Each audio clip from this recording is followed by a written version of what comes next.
secouer les équilibristes sur des toits pentus, c'est le quotidien de Toby. En deuxième année d'apprentissage de ferblantier, le jeune homme n'a pas froid aux yeux. Déjà, faut pas avoir le vertige vu qu'on se retrouve souvent quand même à plusieurs mètres de hauteur. Du coup, faut pas avoir le vertige, faut tout le temps être attentif quand même vu qu'il y a toujours un risque de glisser et de tomber ou un truc dans le genre.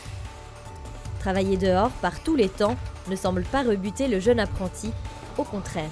Laisse dépasser vers toi de 3 mm. Ouais. Voilà, c'est bon. C'est bon ? Ouais. Ce que j'aime bien, c'est être dehors et puis, pouvoir être à l'air libre et tout, et pas être enfermé dans un bureau ou un truc comme ça. Et ce que j'aime bien dans ce métier, c'est déjà, on utilise pas mal de matériaux différents, comme du coup le zinc, le cuivre, l'inox, plein de matériaux différents qui sont plus ou moins faciles à travailler. Après, ça dépend des matériaux.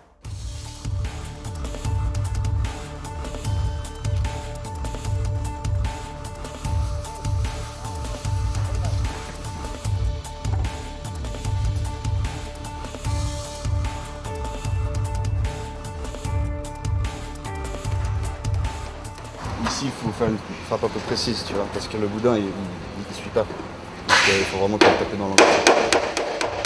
On fait beaucoup d'ateliers, on va tout préparer en atelier, on va prendre des mesures du coup sur le chantier, par exemple des garnitures de cheminée ou de Velux ou des choses comme ça.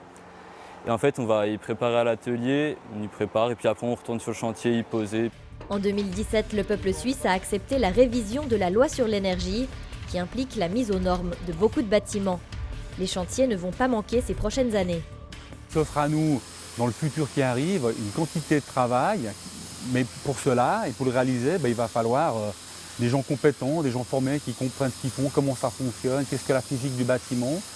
Le trou de la naissance, il doit être la même section que le tuyau de descente. C'est pour ça que je trace avec ça. Ah, ok. Parce que ça doit faire le même diamètre, tout simplement. Les apprentis ferblantiers sont 4 jours par semaine dans leur entreprise. Pour approfondir et élargir leurs connaissances, ils bénéficient de plusieurs semaines de cours interentreprises au Centre FISE qui regroupe ferblantiers et installateurs sanitaires.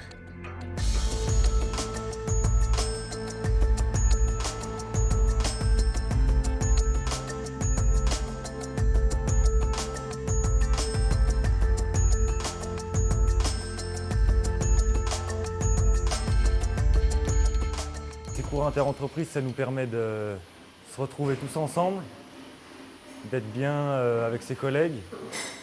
On peut voir différentes techniques qu'on ne fait pas sur le chantier, par exemple des travaux d'ornement. On fait beaucoup de choses ici qu'on ne fait pas sur le chantier, comme des brasures et plein d'autres choses. Et du coup, on découvre des nouvelles choses de notre métier.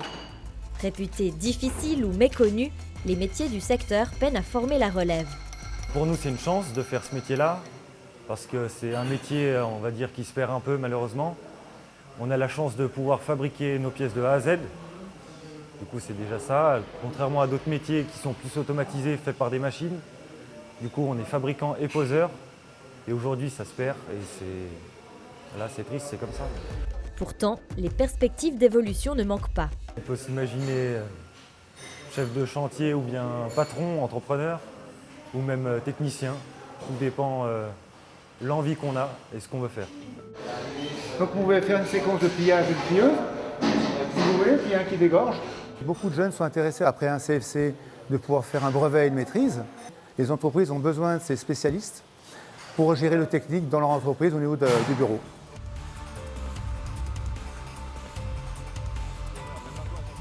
Il faut effectivement des jeunes maintenant qui s'investissent parce qu'il y aura des places à prendre. Il va falloir de futurs entrepreneurs pour reprendre ces entreprises, ou bien pour en créer des nouvelles. Et puis il va falloir des formateurs, c'est-à-dire des profs d'atelier, des profs de connaissances professionnelles et de dessin, pour pouvoir bien sûr de nouveau pérenniser la profession. Dans les métiers du bâtiment, il y a de la place pour faire un apprentissage et les possibilités d'évolution sont grandes, que ce soit en ferblanterie, en installation sanitaire ou en construction métallique. Aujourd'hui, moi, j'ai jamais entendu parler d'un constructeur métallique qui terminait ses études et puis qui ne trouvait pas forcément un métier dans le secteur. On est capable de réparer une porte de garage, comme de réaliser des ouvrages de charpente, porteurs, des bâtiments industriels et de l'entretien dans une maison. Eh bien, on aura toujours besoin de le faire évoluer. Donc, à partir du moment où on crée, on entretient, les modes changent, les technologies changent également. Donc le constructeur métallique a un bel avenir devant lui. Même discours du côté des installateurs sanitaires. Pour Adrien, le futur est assuré. C'est un boulot où on a toujours du travail, on n'est jamais en train de rien faire et c'est un métier d'avenir. Avec la rentrée différée, les futurs apprentis ont jusqu'au 30 novembre pour signer un contrat d'apprentissage. Dans le secteur des métiers du bâtiment, il reste encore quelques places.